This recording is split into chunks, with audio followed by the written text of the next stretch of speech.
Sa House, mga boss chief amo, sir, sabi nila pagpapatuloy ng Senate probe regarding PIDEA, leaks, 'no?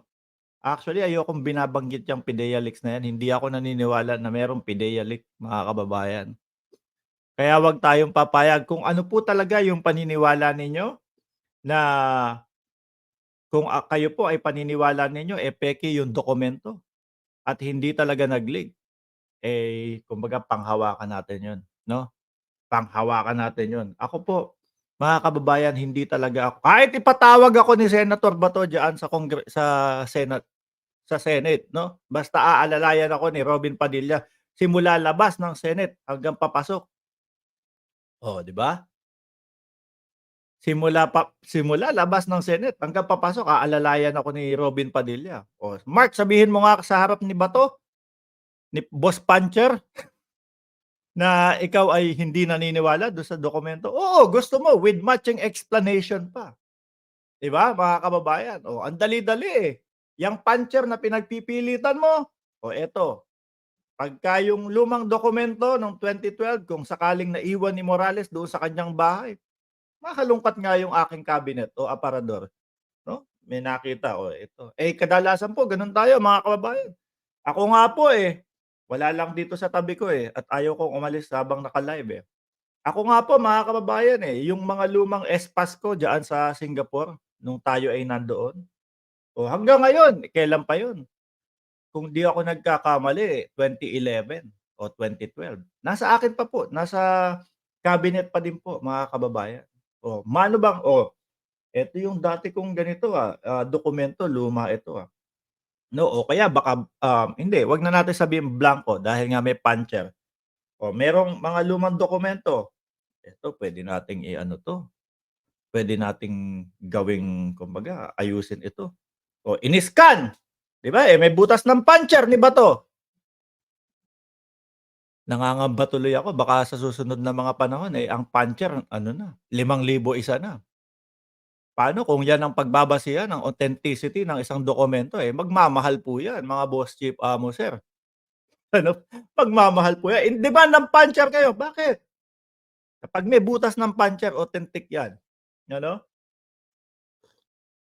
So, 'pag in-scan mo, mga kababayan, yung dokumento na luma na yon, nandun ang butas ng puncher, pati po yung mga lukot-lukot, mga bossing, pati po yung lukot-lukot, 'no?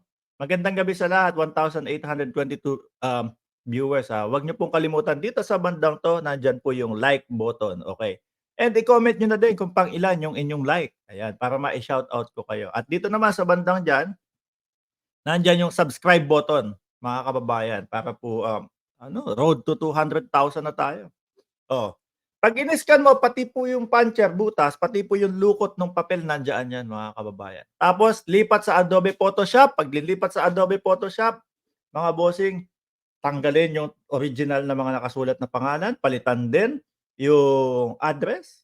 Wala, tapos 330 likes si Alkesa Tiffany, ayan, 'no, pang 330 daw siya. Pang 379 si Lady Nel Neg, Nel Vlog, oh.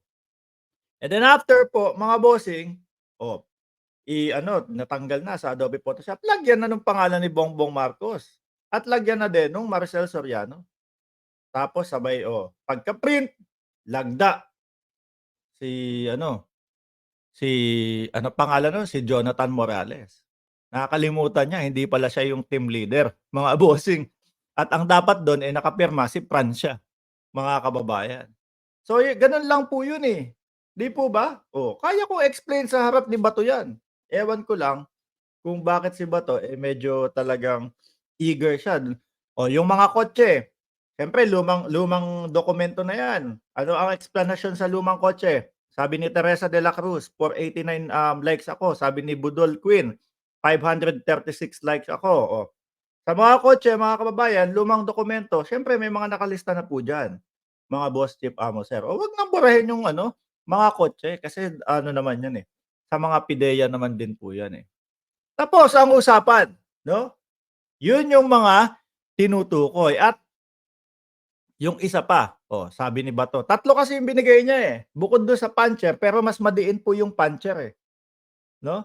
Bukod sa puncher, eh, binigyan diin niya din yung medlagda daw ni Jonathan Morales kaya, silang dalawa lang naman diyaan sa loob ng ano, Senado ang naniniwala mga bossing, 'no? Silang dalawa lang naman po, o 'di bahala ka na diyan kay Morales kung ano gusto mong gawin. Eh, talagang hindi bibitaw 'yan, eh, mayayari siya kapagka ano, doble ang ano niya diyan, doble ang pagkategi niya diyan mga kababayan. 'Pag inamin niya na pineke niya yung dokumento meron pong mga tawag dito, may batas po dun na talagang makakasuhan siya. Kapagka naman 'pag inamin niya na peke yung dokumento, eh, yari siya kung sino man yung nagpu-push sa kanya. Malamang tapos po, ang papalabasin nila mga bossing, eh, ano, "Naku, tignan mo ang gobyerno, pinayari si Jonathan Morales." Ibibintang 'yun. So, puwede siyang maging sacrificial lamb kapagka gano'n, mga kababayan. Pero no way out siya diyan, eh, 'no? Dalawa lang sila ni Tobats, ni Boy Pancher ang naniniwala diyan. Eto nga po yung sa House, mga bossing.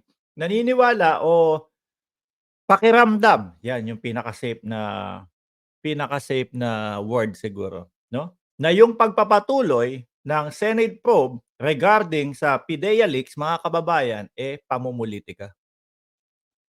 Nakita niyo naman po kahit anong basehan walang maipakita sila. Lahat hearsay, lahat kahit ano pa, 'no, walang maipakita. Lahat nung nakapalibot do sa Senado, hirap silang papaniwalain yung mga yun. Napadaan pa nga si Chis, eh. Ano sabi ni Senator Chis? Dapat hindi na tayo umaabot sa pagkakataong ito dahil ano, puro hearsay naman ang sinasabi niyang si Morales. Wala namang kakuwenta-kuwenta yung mga sinasabi ni Morales. Dapat hindi na umabot sa ganito. Oh, si Senator po, bungad na bungad kay Morales, napagsabihan na kami sa iyo kung ano yung mga kagagawan mo, mga ginagawa mo dati pa, 'no? So eto mga kababayan, ewan ko kung ano ang magiging hakbang ng House of Representative kay Boss Pancher, mga bossing. Sabi ni Ma'am Lynn Hirakawa, "Hello po Sir Mark, pang 616 po ang like ko." Ayan, oh. Ulitin ko, nandito po yung like button, sa ilalim niyan at nandito naman po mga bossing ang subscribe button diyan bandang-banda and pindutin niyo na din po yung notification bell na all para lagi kayong ma-notify every 9 AM in the morning at 9 PM ng gabi. Minsan nale-late tayo 10:00 ng umaga o 10:00 ng gabi, pero dalawang beses po yung live natin lagi.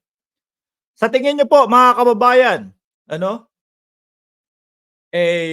eto kayang patuloy na pag-iimbestiga, 'no, ng walang katuturan ni Boss Pancher, Senator Bato, mga kababayan, dahil po kaya ito doon sa pagpasok ng International Criminal Court.